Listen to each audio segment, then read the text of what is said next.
नमस्कार, हमारे YouTube channel पाठशाला बाय IITN में आपका हार्दिक स्वागत है। आज हम सेंटर ऑफ मास के PYQ सॉल्व करेंगे। Question 1, in the system two particles of masses m1 and m2 are placed at certain distance from each other. The particle of mass m1 is moved towards the center of mass of the system through a distance 2 centimeter. In the order to keep the center of mass of system at the origin position, the particle of mass m2 should move together the center of mass by distance. क्या दिया गया है कि दो particles है, एक minute, to particles है m1 equal to 3 kg, m2 equal to 2 kg।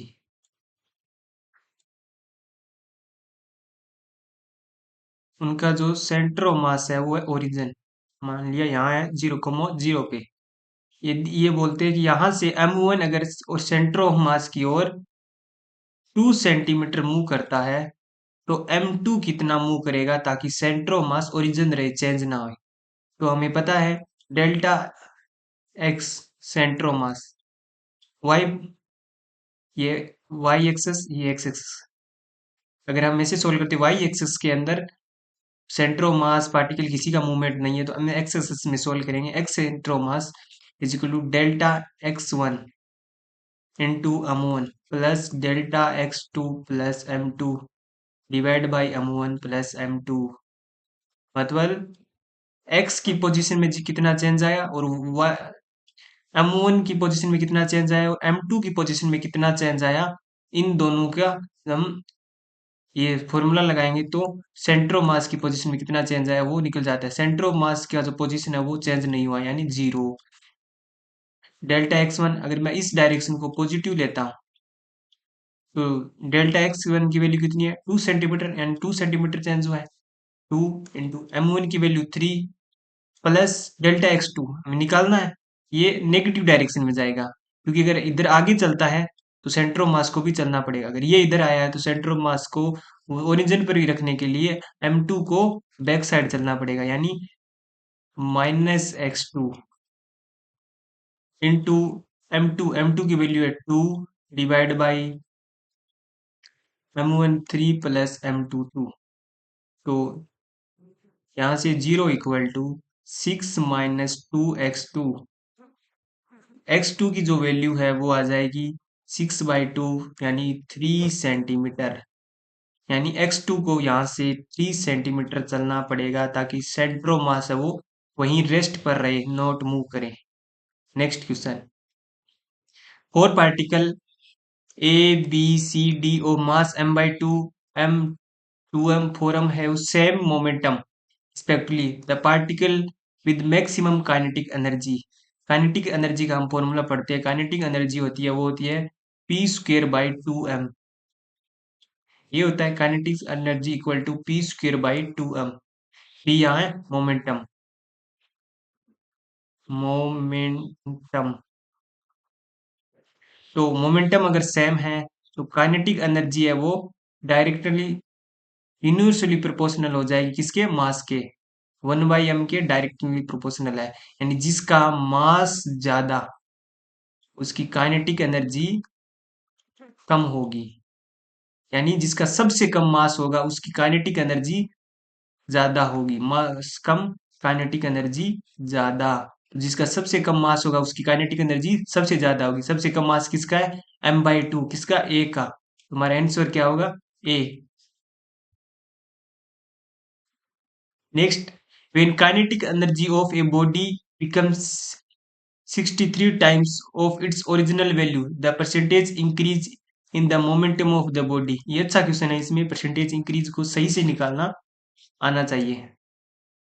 Question में क्या दिया, जो काइनेटिक एनर्जी है अभी जो इस टाइम यानी सेकंड मान लेते हैं, वो इनिशियल काइनेटिक एनर्जी की 36 टाइम है, ये हमें दिया गया है। और हमें पता है काइनेटिक एनर्जी का जो फॉर्मूला होता है वो होता है p²/2m। यहाँ से जो मोमेंटम आएगा वो कितना होगा, kinetic energy 2m P square आएगा, ये टू में इधर चला जाएगा, two M into kinetic energy, तो यहाँ से पी आ जाएगा under root two M into kinetic energy. तो काइन मोमेंटम, सेकंड मोमेंटम हमें निकालना है, वो कितना होगा, वो होता है under root two kinetic energy कितना हो गया, फर्स्ट काइनेटिक एनर्जी उसका 36 टाइम, 36 काइनेटिक एनर्जी वन। और यहाँ से हम ये है कि मोमेंटम, फर्स्ट मोमेंटम होगा वो कितना होगा, वो होगा two into kinetic energy one, यही होगा, क्वेश्चन वन थी ये। सेकंड ये हो गया पी स्क्वेयर इक्वल टू, ये 36 बाहर निकालेंगे रूट से, 6 आ जाएगा under root two M into kinetic energy one. और ये जो हमें पता है two under root two M into kinetic energy one, ये होगा पी वन इनिशियल मोमेंटम। तो जो मोमेंटम है वो 6 टाइम्स हो जाएगा पी वन से, पहले जो मोमेंटम था इससे 6 टाइम हो जाएगा। अब परसेंटेज इंक्रीज हमें पूछा है, परसेंटेज इंक्रीज, परसेंटेज इंक्रीज क्या होगा, momentum second minus momentum initial divide by momentum initial into 100। किसी का परसेंटेज निकालना होता है तो वो final minus initial divide by initial into 100, यानी ये change delta P, change divide by initial into 100। तो यहाँ से फाइनल कितना हो गया 6 p1, इनिशियल कितना था p1 divided by p1 into 100, 6 p1 minus p1 into यह आ जाएगा 5, और इंटू 100, p1 से p1 कट जाएगा, तो ये आ जाएगा 500%, यानी 500% मोमेंटम इंक्रीज हो गया, ये आंसर है। Next question, three bodies A B C having equal kinetic energies and their masses are respectively the ratio of linear momentum। हमने अभी पढ़ा था kinetic energy is equal to P square by two M, और यहाँ से momentum आता है वो होता है under root two M into kinetic energy, यानी काइनेटिक एनर्जी हमें पता है सेम है, इसको हम डायरेक्ट ऑप्शन से भी कर सकते थे। काइनेटिक एनर्जी सेम है तो मास, जो मोमेंटम है वो मास के अंडर रूट के प्रोपोर्शनल है, यानी जिसका मास ज्यादा उसका मोमेंटम ज्यादा। यहाँ हम देखेंगे सबसे ज्यादा मास है वो सी का है, उसके बाद पी का है, उसके बाद ए का है। तो यहाँ से ये पता चलेगा तो मोमेंटम ऑफ ए सबसे कम, मोमेंटम ऑफ बी उससे ज्यादा, मोमेंटम ऑफ सी सबसे ज्यादा, क्योंकि सी का मास ज्यादा है। तो यहाँ हम देखेंगे तो सी की जो वैल्यू है वो कितनी होनी चाहिए, सबसे ज्यादा, यहाँ वन है, यहाँ टू है, यहाँ रूट टू है, यहाँ वन है, सबसे ज्यादा किसी में टू, टू सबसे बड़ा होता है, क्योंकि वैल्यू दी है वन दी हुई है, अंडर रूट थ्री दी है, अंडर रूट टू दी है, तो इसमें ये अंडर रूट टू है, टू इसमें सबसे ज्यादा, फिर अंडर रूट थ्री यानी 1.73 ऐसे कुछ होता है, फिर वन, यही है। टू की वैल्यू सबसे ज्यादा, सी की, फिर बी की, फिर ए की। तो ये आंसर डायरेक्ट आंसर हो जाएगा, ऑप्शन से पता कर सकते हैं। इसको सोल्व भी कर देते हैं हम। तो momentum A, momentum B, ratio momentum C निकालना है। तो मोमेंटम ए का क्या होगा, वो under root two M into, ये 400 ग्राम है यानी 0.4 के जी ये हो जाएगा, 0.4 K G, ratio under root two M into 1.2, ratio into under root into two M into 1.6। ये टू एम कट जाएगा, अंडर रूट हटाएंगे, उससे पहले देख लेते हैं फोर। तो सबसे, सबको डिवाइडेड करते हैं अंडर रूट फोर से, अंडर रूट फोर हम सब में है, क्योंकि रेशियो में डिवाइड मल्टीप्लाई सब में करते हैं तो कोई फर्क नहीं पड़ता है। तो इधर आ जाएगा वन, या अंडर रूट फोर से डिवाइड होगा तो अंडर रूट थ्री बच जाएगा, या अंडर रूट फोर से डिवाइड होगा तो ये फोर बच जाएगा, अंडर रूट अंदर जाके डिवाइड होगा तो फोर का अंडर रूट होता है वो टू होता है। तो यही आंसर है, हम डायरेक्ट ऑप्शन से ही देख सकते हैं, ऐसे ही निकाल सकते हैं। Next question, A player catch a cricket ball of mass 150 gram moving a speed 20 meter per second. If the catch process is complete 0.1 second, the magnitude force exerted by the ball on the hand of player, ये हमने पहले भी solve किया है last video में। तो force होता है वो होता है change in momentum by dt, ये इंस्टेंटेनियस फोर्स होता है। अब डेल्टा ऑफ एवरेज होता है वो होता है change in momentum by time, ये तब कितना फोर्स एक्सपीरियंस लिखना, यानी जो मोमेंटम हमें आया वो कितने टाइम तक लगा, उसी मोमेंटम का कितना चेंज आया वो ही हमें यहाँ निकालना है। तो डेल्टा एफ फोर्स लगा वो एम इंटू वी और डिवाइड बाई टी। एम कितना है 150 ग्राम, 150 इंटू 10⁻³ kg में, इंटू वेलोसिटी, वेलोसिटी 20 मीटर पर सेकेंड, और डिवाइड बाई टाइम लगा 0.1। तो इसको सोल्व करेंगे, ये ऊपर जाएगा 10 से हो जाएगा, तो 10⁻³ है, तो ये तीन जीरो को कट कर देगा, यानी 15 × 2 30 न्यूटन। ये आंसर है 30 न्यूटन। फोर्स क्या होता है, जो हमारा फोर्स है डेल्टा चेंज इन फोर्स में होता है, वो मोमेंटम में चेंज टाइम के साथ कितना होता है उसे हम निकालते हैं। अगर एवरेज निकालना है, अब एवरेज ही निकालना है हमें यहाँ, तो ये है कि वो बॉल है वो 20 मीटर पर सेकेंड से आई और 150 ग्राम की बॉल थी, तो उससे जो मोमेंटम आएगा ये आएगा एम इंटू वी, और कितने टाइम तक ये प्रोसेस हुई और वो बॉल उसके हाथ में आई वो 0.1 सेकेंड, तो यहाँ 0.1 पुट कर देंगे और ये सोल्व हो जाएगा। Next question, A uniform thin metal plate of mass 10 kg with the dimension is so the ratio of x and y coordinate of the center of mass is n/9, the value of n is। इस question में हम क्या करेंगे कि ये जो block है इसको यहाँ से पूरा भर देंगे, इसको भी सेम सिग्मा से भर देंगे, और उसके बाद हम इस पूरे सिस्टम का निकाल के इसका माइनस करते, कैसे करते हैं आपको मैं बताता हूँ। एक हमें ये दिया है प्लस, हम इसमें ऐड कर देते हैं ये जो जितना यहाँ जो ये पार्ट है, तो ये इक्वल टू किसके आता है, पूरे के सिस्टम के, ये पूरे सिस्टम के इक्वल आता है। इन दोनों का सेंट्रोमास इसके इक्वल आएगा। इसका सेंट्रोमास हमें पता है, फाइंड आउट कर लेंगे। इसका सेंट्रोमास हम निकाल लेंगे, इजी है, पता हो जाएगा। सॉरी, ये हमें पता है, फाइंड है ये, और इसका भी हमें पता है। अब तो इसको उधर ले जाके उसमें से माइनस करेंगे तो हमारे पास इसका सेंटर ऑफ मास आ जाएगा। तो इसको हम सोल्व करते हैं।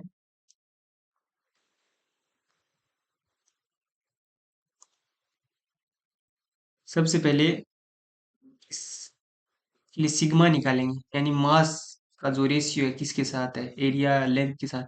इसका एरिया कितना है, यहाँ से हम ऐसे डिवाइड कर देते हैं इसको टू पार्ट्स में। ये लेंथ 3 मीटर, 3 मान लेते हैं, ये है 1, तो ये या इतना एरिया है, ये हो गया 3 × 1, 3 × 1 यानी 3, और ये यहाँ से यहाँ तक की लेंथ 1 है, यहाँ से यहाँ तक की लेंथ 1 है, इसका एरिया 1 आएगा, इसका भी 1 आएगा, यानी टोटल एरिया है 5। तो सिग्मा इंटू 5, सिग्मा डेंसिटी, वो सॉरी, इसका जो सरफेस में जो वो वेट है, सरफेस में वेट किस तरह से डिस्ट्रीब्यूट है, उसके लिए सिग्मा इंटू 5 टोटल वेट, ये 10 kg के इक्वल टू है। तो यहाँ सिग्मा की वैल्यू आएगी भाई 2 kg, यानी हर 1 मीटर, 1 यूनिट है ये, इसको मीटर में ले तो 1 मीटर स्क्वायर के अंदर 2 kg वेट डिस्ट्रीब्यूटेड है। ये हमने सिग्मा की वैल्यू निकाल दी। अब हम क्या करेंगे, इस सिग्मा से अलग अलग मास का सेंटर ऑफ मास तीनों बॉडी जो हम करेंगे उसका निकालते हैं। तो सॉल्व करते हैं।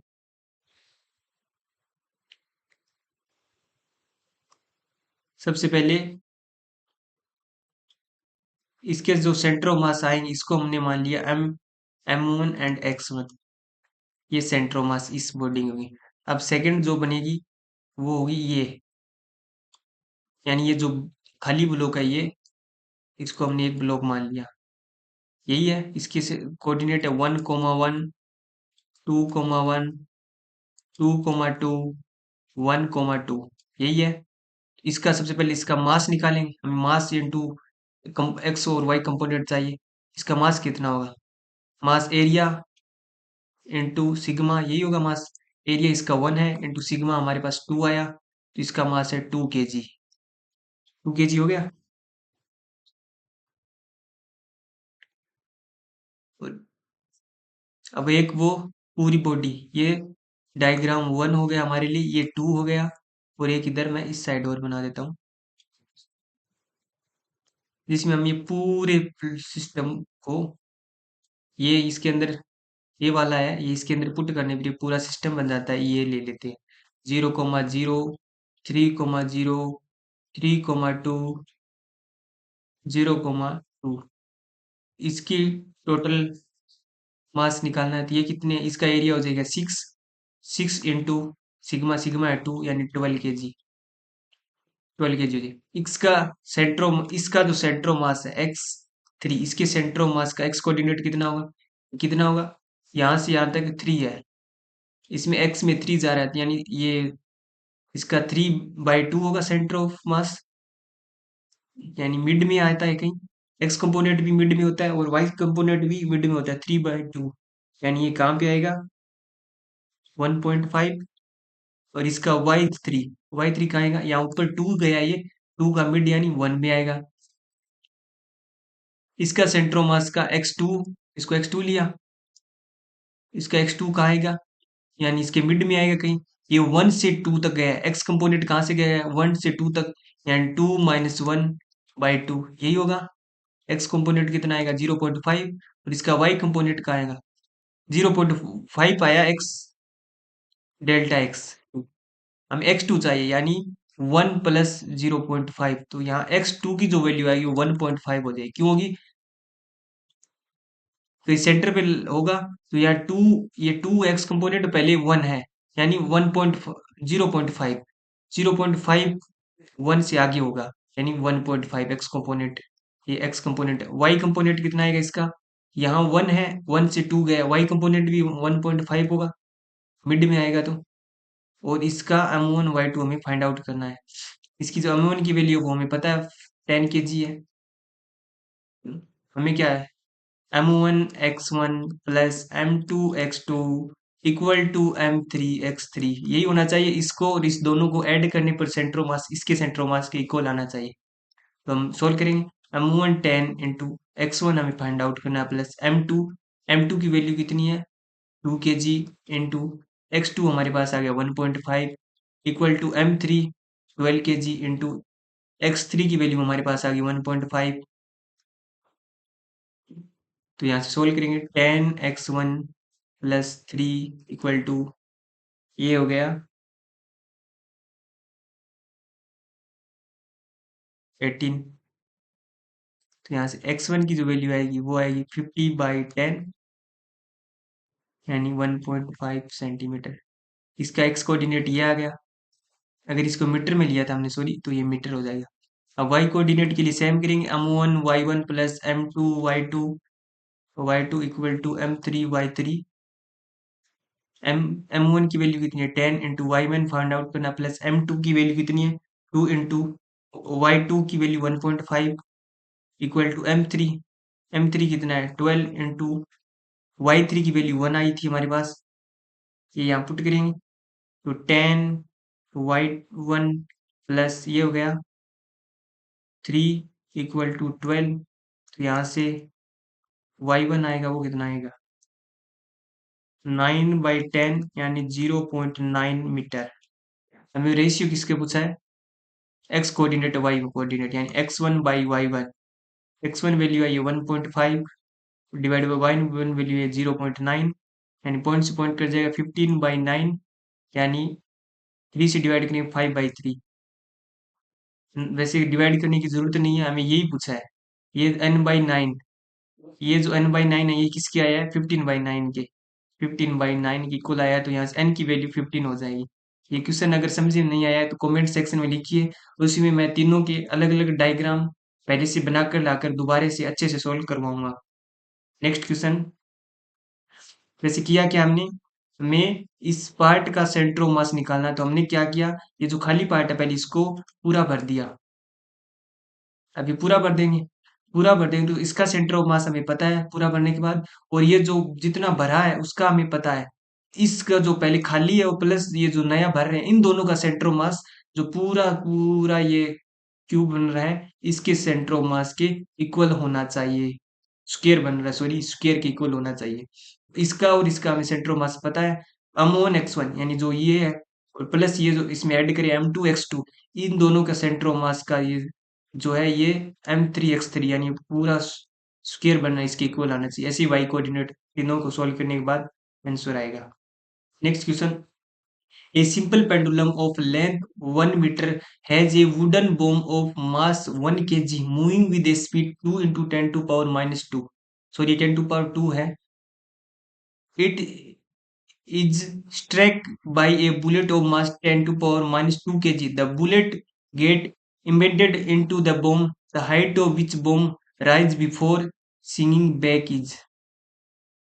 इस क्वेश्चन में क्या है, ये जो यहाँ है 1 kg, ये मूविंग विद वेलोसिटी यहाँ आएगा इसका, यानी मैं वैसे समझा देता हूँ, थोड़ा ये सही नहीं लिखा कि एक बुलेट है वो 10 टू पावर माइनस 2 kg की है, वो क्या है, वो 2 into 10 to power 2 मीटर पर सेकंड स्पीड से जा रही है और वो एक पेंडुलम है जिसकी लेंथ 1 मीटर है। इस पेंडुलम जिसका मास 1 kg है, इससे टकराती है और इसके टकराने के बाद इसके साथ ऐड हो जाती है, इसकी से इससे चिपक जाती हैं, तो ये ऊपर जाएगा क्योंकि इसको बाद में वेलोसिटी मिलेगी। तो ये मैक्सिमम हाइट, हाइट ये कितना ऊपर जाएगी, ये एच हमें फाइंड आउट करना है। ये हमारा क्वेश्चन है। सबसे पहले हम, कोई एक्सटर्नल फोर्स नहीं लग रहा है, नो एक्सटर्नल फोर्स, तो यहाँ हम क्या करेंगे, लीनियर मोमेंटम है, चेंज इन मोमेंटम जीरो होगा, यानी मोमेंटम है वो कांस्टेंट रहेगा, वही लगाएंगे। स्टार्टिंग में m1 into v1 equal to m2 into v2। शुरुआत में m1 कितना है 10 to power minus 2 into v1 कितना है 2 into 10 to power minus 2 equal to इसकी वेलोसिटी मान ली, उसके बाद जो ये बुलेट इसमें ऐड हो जाएगी, इसका मास कितना हो जाएगा 1.2 kg into 10 to power minus 2 kg, 1 kg into 10 to power minus 2 kg इतना मास हो जाएगा, और इसकी वेलोसिटी मान लेते हैं v होगी, तो इसका मास होगा 1 plus 10 to power minus 2 into v। ये 10 to power minus 10 to power 2 cut जाएगा, 2 into 1 plus 10 to power minus 2 into velocity. वैसे अब 1 में इसको ऐड करेंगे तो 2 डिवाइड बाई ये है 1.01, यही है, इंटू वी। यहाँ से जो v की वैल्यू आएगी वो आएगी, एक सेकंड में निकाल लेता हूँ, 1.98, v की वैल्यू आएगी 1.98 मीटर पर सेकंड स्क्वायर। ये v है जो एक लगभग 2 मीटर पर सेकंड के इक्वल है। तो यहाँ से ये v आया, अब ये क्या कर रहा है, ये हाइट, ये हाइट कहाँ तक जाएगा, ऊपर, ये निकालना है। तो हाइट क्या होगा, v² बाई 2g, इसी जगह अगर ये v है तो ये ऊपर जाएगा, लेकिन ऊपर इस डायरेक्शन में इसके पास वेलोसिटी v² है, तो v²बाई 2g लगा देंगे यहाँ से, v², 1.98 का स्क्वायर डिवाइड बाई 2 इंटू जी। जी यहाँ दिया है, कितना लेना है, नहीं दिया तो हम 10 ले लेते हैं। इसको सोल्व करेंगे तो वैल्यू हमारी, जो वैल्यू है वो 0.19 ऐसे कुछ आएगी। अगर यहाँ हम इस वेलोसिटी 198 आ रहा है, अगर ये 1 के रिस्पेक्टेड में 10 टू पावर माइनस 2 बहुत कम है, तो हम इसको क्या कर सकते हैं, एक सेकंड में करता हूँ, ये 1 के रिस्पेक्ट में 10 टू पावर माइनस 2 बहुत छोटा है, ये, इसको हम 0 ले लेते हैं, तो यहाँ 2 इक्वल टू वी, वी लगभग एग्जैक्ट 2 हो जाता है, 2 तो नहीं होगा, एग्जैक्ट 2 हम ले सकते हैं।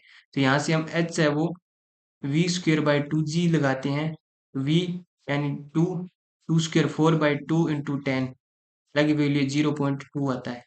यहाँ से 0.19 हमारे पास आ गया।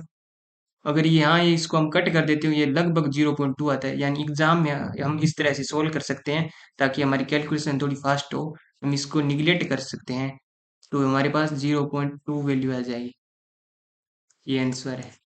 Next question, identical sphere of is mass whom are placed at the corner of the right angle triangle with mutually perpendicular side of equal to 5 m each, taking 2 point of intersection of these two sides as origin, the magnitude of position vector of the center of mass is the system is 4 by एक second ये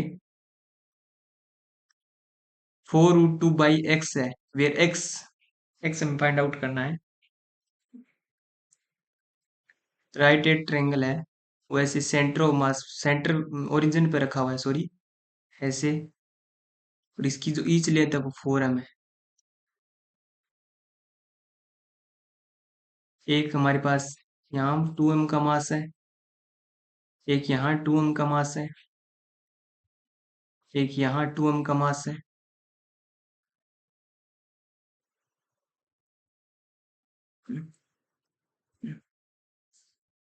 सबसे पहले इसका हमें centre of mass find out करना है, ये तो हमें दिया है।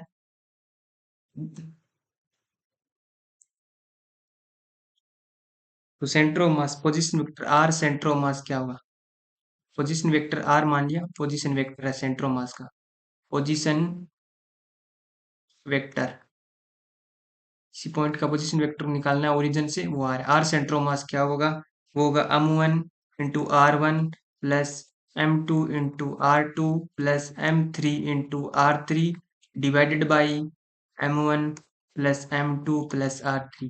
हमने ये क्यों लिया, हमें पोजीशन वेक्टर से सोल्व करना है, पोजीशन वेक्टर मान लिया और इनको हमने इस तरह लिख लिया। पहले लिखेंगे m1 2 के 2m इंटू इसका पोजीशन ओरिजिन ही है 0 plus m2 2m into m2 का पोजीशन ये m2 अगर इसको लेते हैं तो ये यहाँ से यहाँ तक है 4, एक इस डायरेक्शन में x और ये y डायरेक्शन, ये y, x क्या है आई कैप, कितना है into 4m I cap plus m3 2m into r3 ये यहाँ से यहाँ तक, इसका कितना होगा 4m होगा, और ये को किस डायरेक्शन, y डायरेक्शन, यानी J cap divided by total mass कितना हो गया 2m प्लस 2m 6m, यहाँ से आएगा 2 into 8, 8 I cap plus 2 into 4, 8 J cap divide by 6, यहाँ से आ जाएगा 2 से डिवाइड हो जाएगा और अलग अलग लिख लेते हैं, तो ये आएगा 4/3 आई कैप प्लस 4/3 जे कैप, ये हमारे पास आ गया आर सेंटर ऑफ मास। अब हमें position vector centre of mass system ये दिया है, यानी इसका ये तो हमें पोजिशन फॉर्म में आया है, इसका मैग्नीट्यूड निकालना है, आर सेंटर ऑफ मास का जो मैग्नीट्यूड क्या होगा वो क्या होगा, मैग्नीट्यूड इक्वल टू होगा आई कैप का स्क्वायर, आई कैप में जो है 4/3 का स्क्वायर प्लस जे कैप में है 4/3 का होल स्क्वायर, यही होगा, ये आ जाएगा 4/3 √2। तो ये जो वैल्यू है हमारे पास ये दी गई है 4 √2 बाई एक्स, तो यहाँ से एक्स की जो वैल्यू आ रही है वो कितने आ रही है 3, ये हमारा आंसर हो जाएगा X equal to 3। Next question, A spherical body of mass 100 gram is dropped from the height of 10 meter, the body rebound to a height of 5 meter from the ground, after hitting the ground the impulse of force imparted by the ground of the body, impulse निकालना है, impulse कितना होता है, impulse होता है f dot dt, यानी impulse equal to f dot dt होता है, और यही हमारे पास क्या होता है चेंज इन मोमेंटम, यानी momentum final minus momentum initial, impulse की वैल्यू ये होती है F dot T equal to change in momentum, momentum final minus momentum initial, तो मोमेंटम फाइनल और मोमेंटम इनिशियल फाइंड आउट करना है। तो पहले ये बॉल 10 मीटर हाइट से आई, 10 मीटर हाइट से आई, तो इसके पास वेलोसिटी होगी वो होगी वी इनिशियल, यानी ये हिट करने से पहले, और उसके बाद ये 5 मीटर ऊपर गई, हिट करने के बाद कुछ वेलोसिटी कम होगी और फिर ये वी फाइनल वेलोसिटी से ऊपर जाएगी, हमें वी इनिशियल और वी फाइनल चाहिएगा, वी इनिशियल कितनी होगी, यहाँ जी वी इक्वल टू 0 से आई 10 मीटर, वो होता है 2gh, वी क्या होता है √2gh होता है, यहाँ 2 × g × h की वैल्यू 10, और वी फाइनल कितना होगा, यहाँ यहाँ से यहाँ तक जा रहा है, यहाँ भी जीरो हो रही है, या नीचे से ऊपर भेजे, ऊपर जीरो से नीचे आए, वेलोसिटी सेम ही रहती है, सेम ही फॉर्मूला लगता है, 2 GS, 2 × G × 5, ये भी फाइनल है। तो मोमेंटम क्या था, एम एम एम तो सेम है, M into V final minus M into V initial, M में कोई चेंज नहीं हुआ, V final minus V initial, यही है। इसको हम यहाँ ऊपर सॉल्व करते हैं। एम की वैल्यू कितनी है, एम 100 ग्राम यानी 0.1 इंटू वी फाइनल, ये है √2G × 5 माइनस वी नीचे। अगर ऊपर की डायरेक्शन पॉजिटिव ली है तो नीचे की डायरेक्शन नेगेटिव होगी, ये याद रखना हमें। वेलोसिटी और ये सब को मैग्नीट्यूड टर्म के साथ साथ इनकी डायरेक्शन भी रखनी होती है। 2G × 10, ये है 0.1 लेनी है, जो हमें क्वेश्चन में दी गई है। जी नहीं दिया था 9.8, तो हम 10 ले सकते हैं। 2 × 9.8 × 5 माइनस माइनस प्लस इंटू 2 × 9.8 × 10, तो ये 0.1। इसको अगर हम सोल्व करेंगे, आप सोल्व कर लेना, तो ये जो वैल्यू है ये हमारे पास आएगी 40 प्लस ये आएगी 7√2, कुछ समथिंग ऐसी आएगी। और इसको सोल्व करने के बाद जो फाइनल आंसर आएगा ऑलमोस्ट 2.39 kg मीटर सेकंड आएगा, पर सेकंड आएगा 2.93। आप इसको सोल्व करके देखना, ये ऑलमोस्ट वैल्यू आएगी जो हमारे पास ये है, फोर्थ आंसर है। नेक्स्ट क्वेश्चन,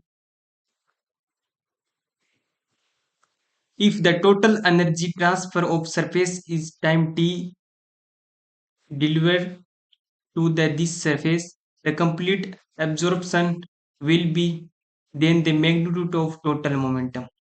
यहाँ इस तरह से होता है, एब्जॉर्प्शन में एब्जॉर्प्शन होता है, उसमें जो मोमेंटम होता है, मैग्नीट्यूड ऑफ टोटल मोमेंटम, वो होता है E/c। ई टोटल एनर्जी, और ये सी जो वैल्यू होती है, ये क्या होता है, वेलोसिटी ऑफ लाइट। ये आगे के चैप्टर्स में हम पढ़ेंगे। तो यहाँ से मोमेंटम p इंटू ई की वैल्यू 6.48 इंटू 10⁵, ये 5 है, 10⁵ ऊपर है 5, डिवाइड बाई 3 इंटू 10⁸ ये कटेगा, इससे कटेगा, यहाँ 10⁵ बचेगा, ऊपर चला जाएगा। ये इसे 3 से डिवाइड करेंगे, 3 से डिवाइड करेंगे तो इसकी वैल्यू है 2.16 इंटू 10⁻³ ये मोमेंटम है, 2.16 इंटू 10⁻³ यही है। 3 से डिवाइड करेंगे, ये 2.16 इंटू 10⁻³ 3 ऊपर चला जाएगा इसलिए। Next question,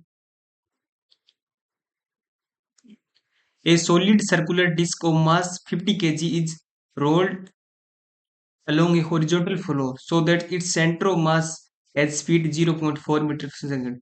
The absolute value of work done on the disk to the stop। Work done क्या होता है, हमें वर्क डन पता है, change in kinetic energy. Work done total निकालना होता है, वो चेंज इन काइनेटिक एनर्जी में निकालते हैं। तो यहाँ डिस्क का वर्क डन आएगा वो kinetic energy final minus kinetic energy initial होगा। फाइनल काइनेटिक एनर्जी जीरो है, रेस्ट पर आ रहा है, डिस्क टू स्टॉप स्टॉप कर रहा है, तो फाइनल में कोई वेलोसिटी कुछ नहीं होगा, तो इसकी kinetic energy zero equal to minus initial kinetic energy क्या होगी, इसके पास दो काइनेटिक एनर्जी होगी, एक तो 1/2 एम इंटू वी स्क्वायर, ये सेंटर ऑफ मास 0.5 मीटर पर सेकंड से चल रहा है, इसकी वेलोसिटी से आएगा सेंटर ऑफ मास की, और एक 1/2 आई इंटू ओमेगा स्क्वायर, ये रोल भी कर रहा है, सॉलिड डिस्क रोल, तो रोल की वजह से ये आएगी, और ये मूव करने की वजह से ये आएगी। तो work done final equal to minus 1/2 M into V square plus 1/2 into I की वैल्यू कितनी होती है, हम r²/2, एक सॉलिड डिस्क के लिए, एक सॉलिड सर्कुलर डिस्क के लिए आई की वैल्यू हम r²/2 होता है, इंटू ओमेगा स्क्वेयर। ओमेगा की वैल्यू क्या होती है, ओमेगा होता है v/r, यही होता है, तो ओमेगा स्क्वेयर आएगा, वो होगा v²/r²। यहाँ ये पुट कर देंगे v²/r², यहाँ से माइनस 1/2 m v² सबसे बाहर आ जाएगा, 1/2 m v² बाहर आ जाएगा, यहाँ 1 बचेगा, ये r² से r² कट जाएगा, 1/2 m v² बाहर चला गया तो यहाँ 1/2 बचेगा। आगे सोल्व करता हूँ उसको बचे को। तो 1/2 m v² इंटू ये हो गया 1 + 1/2 यानी 3/2, यानी 3/4 m v²। यहाँ वैल्यू पुट करेंगे, 3/4 इंटू m की वैल्यू m दी है 50 इंटू वेलोसिटी 0.4² तो 3/4 इंटू 50 इंटू ये कितना हो जाएगा 60 इंटू 10⁻²। तो ये जाएगा 4 टाइम्स, और ये 10⁻² है, 50 से कटेगा, और ये 4 से कटेगा 2 टाइम्स इससे, और ये 3 इंटू 2 6 जूल आएगा। आप इसकी कैलकुलेशन को दोबारा सोल्व करके भी देख लेना अगर सही नहीं लगा। एब्सोल्यूट ये -6 आएगा क्योंकि वर्क डन में माइनस पहले से चल रहा था, लेकिन हमें एब्सोल्यूट वर्क डन वैल्यू चाहिए, यानी पॉजिटिव वैल्यू चाहिए। वो कितनी आएगी 6 जूल। ये आंसर है। क्या किया, वर्क डन क्या होता है, change in kinetic energy. Kinetic energy तो work done equal to kinetic energy final minus kinetic energy initial. Final ये रेस्ट पे है 0, इनिशियल इनिशियल 2 होगा। एक सेंटर ऑफ मास मूव कर रहा है इससे 1/2 m v² प्लस एक सेंटर ऑफ मास रोल कर रहा है, ये रोल की वजह से ये मूव आगे चल रहा है उसके वजह से। तो ये 1/2 I × ω², ये 1/2m × v²। आई की वैल्यू m r² / 2 होता है सॉलिड डिस्क के लिए, और ओमेगा की वैल्यू v²/r², इसलिए ω² से। तो यहाँ हम 1/2m v² बाहर निकालेंगे, r² से r² कट गया, 1 + 1/2 बचा। तो ये हो जाएगा 3/2, 1/2m v² इंटू 3/2, यहाँ से तो ये 3/4 हो गया। एम और वी की वैल्यू पुट करके सोल्व करेंगे तो -6 जूल आएगा। हम एब्सोल्यूट वैल्यू चाहिए वर्क डन की, तो ये 6 जूल हो जाएगा। इसी के साथ हमने सेंटर ऑफ मास के 2024 के जितने भी PYQ आए हुए थे हमने सोल्व कर लिए हैं। आपको हमारा ये वीडियो अच्छा लगा हो तो चैनल को सब्सक्राइब कीजिए, वीडियो को लाइक और शेयर कीजिए, और कमेंट में हमें ये जरूर बताइए कैसा लगा हो, और कोई भी डाउट हो तो वो भी कमेंट में कीजिए, ताकि हम आने वाले वीडियो में उस डाउट को सोल्व करके अच्छे से वीडियो बनाने की कोशिश करेंगे। धन्यवाद।